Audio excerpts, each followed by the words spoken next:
Opa, e aí, vestibulando, tudo bem? Preparado para começar as segundas fases dos principais vestibulares do país? Aqui na Almada Consultoria você tem dicas precisas que vão ajudá-lo na área de língua portuguesa desses vestibulares. Hoje, nosso assunto é redação. Você vai entender o que são eixos temáticos e como eles costumam ser cobrados dentro das principais provas de ingresso das universidades brasileiras. Acompanhe-me, bora lá! Primeira coisa, o que é um eixo temático? Um eixo temático é superior a um tema, superior em termos hierárquicos. Um eixo temático agrupa vários temas, um tema pode agrupar vários recortes, ok? Então, eixos temáticos são grupos em que se juntam temas com características semelhantes, ou seja, temas que têm, por exemplo, um viés social, se juntam no eixo temático social. Vamos falar mais dele daqui a pouquinho. Existem 4 destes grandes grupos, 4 eixos temáticos que são os mais recorrentes nos principais vestibulares brasileiros. Nesse nosso primeiro bate-papo, eu vou falar de 2 dos eixos temáticos. No próximo, eu falo de mais 2 e explico também as interseções, as junções que pode haver entre eles. Primeiro eixo temático é o eixo social.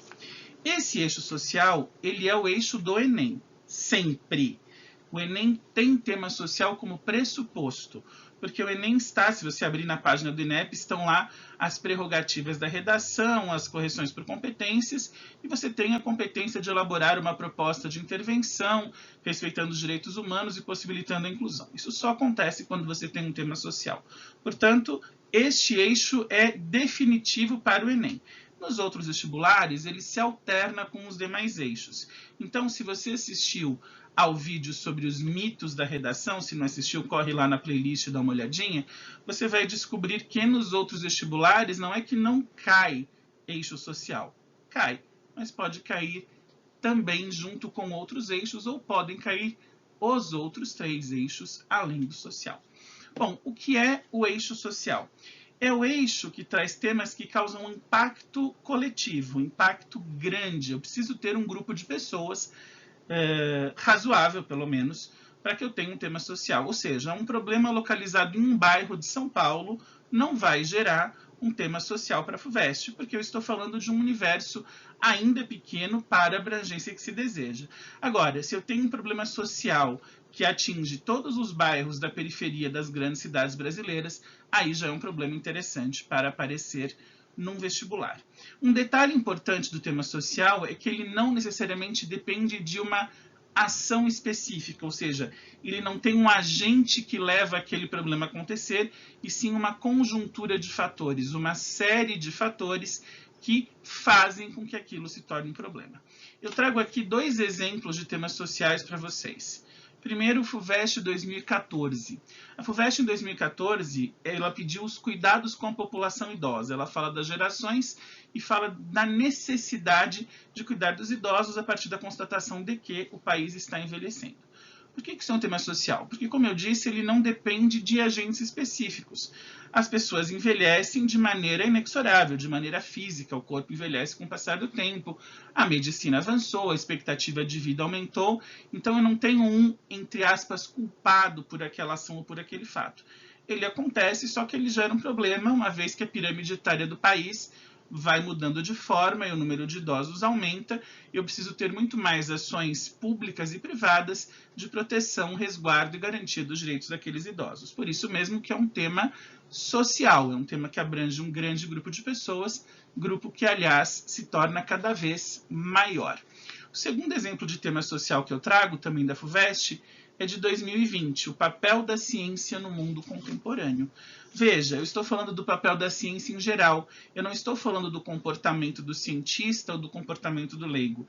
Se eu falo da ciência como um todo, o papel social da ciência, obviamente, um papel relevante que pode impactar positivamente a sociedade, que deve impactar positivamente a sociedade, mas obviamente que se não for regido por uma conduta ética dos cientistas, pode levar a um impacto negativo. Então, aqui 2 exemplos de temas sociais da FUVEST. Vou pegar um exemplo do Enem, que é a questão da educação para os surdos no Brasil. Foi o tema de 2017. Mais uma vez, eu tenho um problema social sem agente específico. A surdez é uma doença que depende ou de fatores adquiridos ao longo do tempo ou de fatores de nascença. Portanto, não há um agente específico, mas há uma adaptação necessária ao sistema educacional para que você abrigue no sistema regular e não mais exclua em escolas especiais os alunos surdos. Então, aqui foram 3 exemplos de temas sociais. Vocês podem pegar todos do Enem e podem, obviamente, consultar, verificar outros. Se vocês conhecerem outros e quiserem que eu comente, deixem aqui nos comentários que eu faço um próximo vídeo falando sobre isso. O segundo eixo temático é o eixo comportamental. Ele é parente do eixo social? Sim, ele é parente. Mas ele é parente do eixo social no resultado, não na causa. Como assim? O resultado de um comportamento é um impacto social, certo? Por exemplo, se eu tenho algum preconceito, eu tenho xenofobia, que é a aversão ao estrangeiro. Se eu tenho um grupo de pessoas xenófobas, essa aversão pode prejudicar o estrangeiro, pode prejudicar, por exemplo, aquele estrangeiro que sai de um país em que há uma situação famélica, como a Venezuela, e vem para o Brasil. Se há xenofobia, se ele é rejeitado aqui, ele se prejudica por um comportamento e há um impacto social. Então, o tema comportamental, ele traz do tema social um impacto. Em que ponto ele muda? Ele muda na questão do agente. Eu disse para você que o tema social ele não tem um agente específico. Ele depende de uma multiplicidade de fatores, não é isso? Falamos agora há pouco dos surdos. Ora, os surdos, como eu disse, fatores adquiridos ou fatores de nascença, mas uma combinação física. O tema comportamental não. O tema comportamental ele depende de um agente específico. Então, ele depende da ação de uma pessoa ou de um grupo de pessoas que desencadeiam aquele comportamento e aquele comportamento ele vai resultar em impacto social. Eu trouxe aqui alguns exemplos mais amplos, por exemplo, as fobias, homofobia, transfobia, xenofobia. A homofobia, obviamente, ela depende do comportamento do homofóbico. O racismo depende do comportamento do racista. A xenofobia depende do comportamento do xenófobo. Outros tipos de temas sociais, ainda de maneira ampla. Relação do indivíduo com o outro. Então, a relação de um ser humano dentro de um grupo de convivência. Convivência comportamental. Eu falei social, né? Comportamental. A convivência comportamental. A relação entre o ser humano e a tecnologia, o uso das redes sociais, a questão da privacidade, a perda voluntária da privacidade, também é um tema comportamental. Se eu entrar na questão da perda da privacidade por quem oferece o serviço pelas redes sociais, pelo Facebook, pelo Instagram, pela, digamos, invasão da privacidade dos usuários, aí eu saio do tema comportamental do 1 para 1 e vou para um tema mais de impacto social.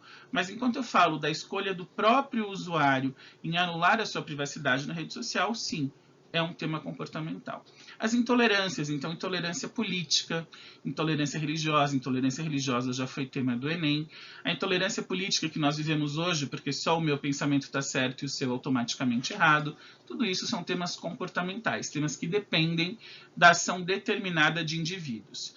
Eu trouxe mais 2 exemplos aqui já cobrados em vestibulares. Um deles, tema da Unesp, ano de 2016, que fala da publicação de imagens trágicas e pede ao candidato que disserte a respeito disso dentro dos seguintes vieses. Primeiro, ou a publicação de imagens trágicas banaliza o sofrimento alheio, portanto, ela seria uma espécie de egoísmo para ter curtidas nas redes sociais, ou a publicação de imagens trágicas ajuda a sensibilizar o leitor ou o visualizador para que, por exemplo, ele não cometa aquele tipo de erro. Imagine que eu publico a foto de uma pessoa que teve graves consequências a partir de um acidente automobilístico no qual ela se envolveu porque estava alcoolizada.